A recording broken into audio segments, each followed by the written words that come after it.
Hi everybody and welcome to my channel, Learn Love, Learn Do. Last week we wrapped up our video series called Reading, Writing, and Arithmetic. And hey, it's May. School is going to be out soon and the endless hours of summer will stretch out before us. As a former classroom teacher, I can tell you I always came back from summer break rested, ready to go, bursting with ideas, and just ready to take on whatever came in the new school year. And so it should be for your kiddos. Summer is a chance to rest and think different thoughts and go at a different pace and maybe try new things. Summer break definitely has a different pace, and sometimes it can get kind of a bad rap because of summer regression and boredom and trying to fill all those hours with activities for your children. Summer break definitely has a different pace for resting and recharging the mind. So yes, it's okay to let your kids rest, take it easy, just don't let them languish.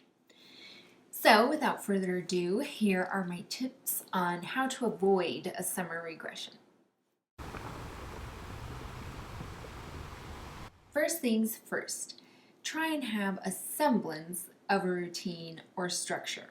This allows your kiddos from preschool all the way to the end of their school career to know what's coming in each part of their day. So if you break your day up into chunks, there's morning, afternoon, evening, bedtime. An example would be in the morning, obviously we eat, we get dressed, we brush teeth, and then this is a good place to stick in any chores you want them to do, like making their bed or unloading the dishwasher. And then they have free time, and so that's when they get to choose what they want to pursue for the morning. It can be playing outside before it gets too hot. It can be working on a project inside. That is their free time.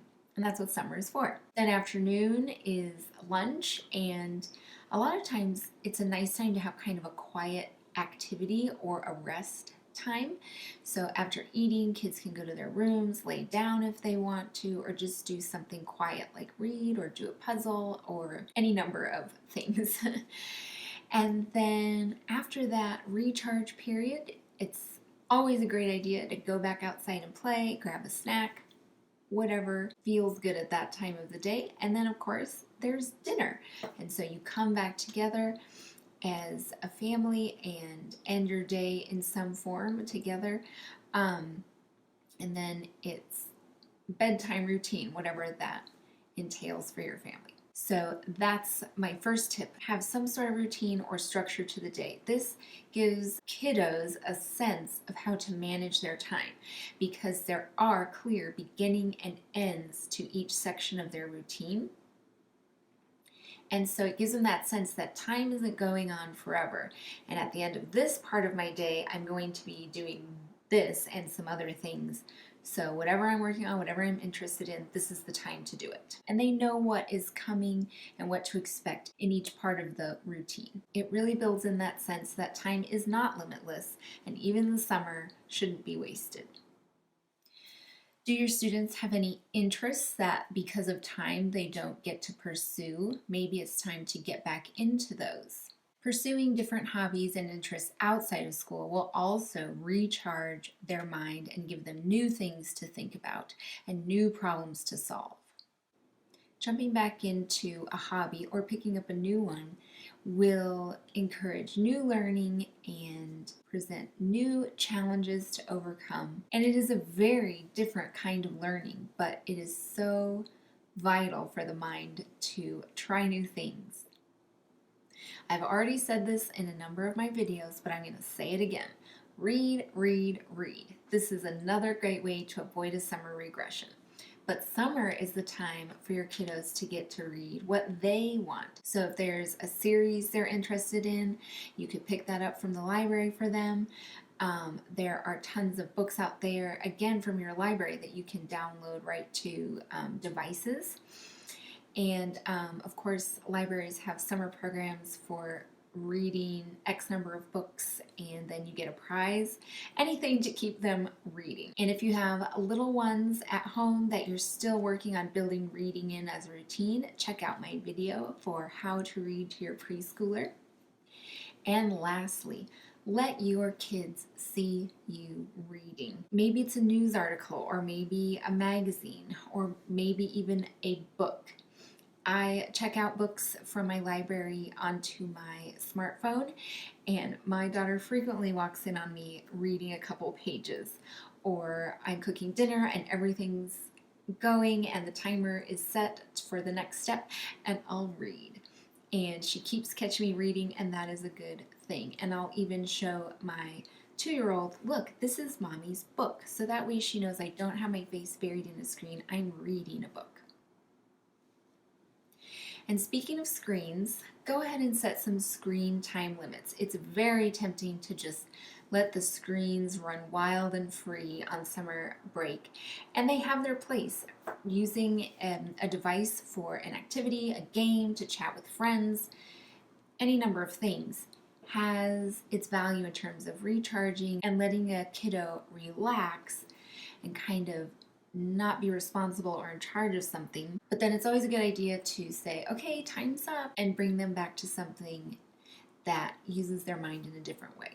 My next bit of advice is go outside. Summer is such a wonderful time of change in the flora and fauna around you. There's so much fresh air and exercise to be had. If you work at a desk, you know what it's like to need to get up and move around. And your students spend 3/4 of the year sitting at a desk at school. So now is the time to get moving, get outside, get some fresh air, and go explore. If you have any family trips or visiting planned, that is a great way to avoid a summer regression, but only because of the conversation that can be had and the shared experience that you will go through together as a family.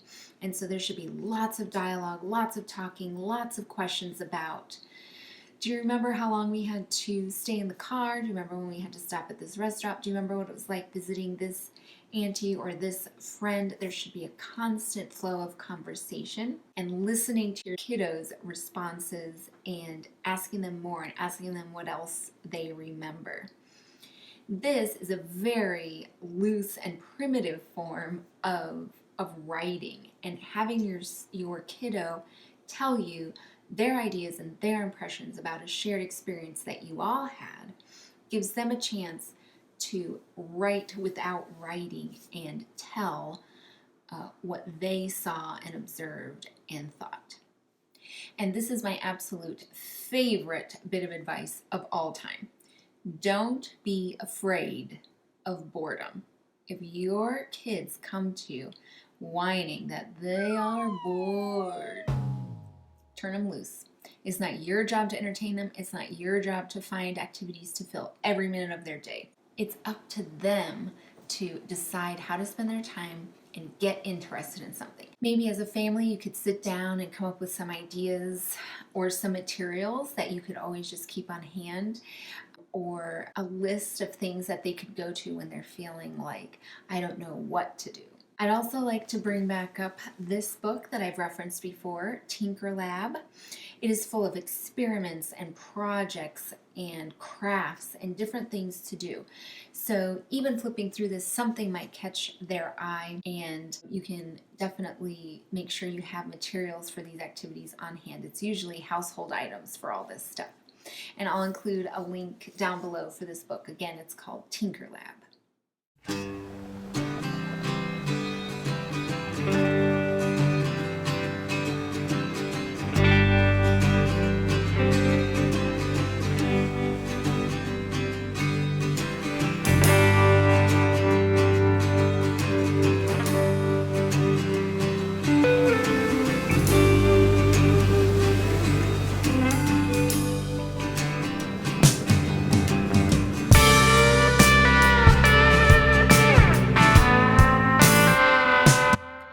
That's it. Some quick and easy tips to avoid a summer regression and keep that family conversation going and set your kids up to enter their new school year rested and recharged, full of new ideas and ready to go.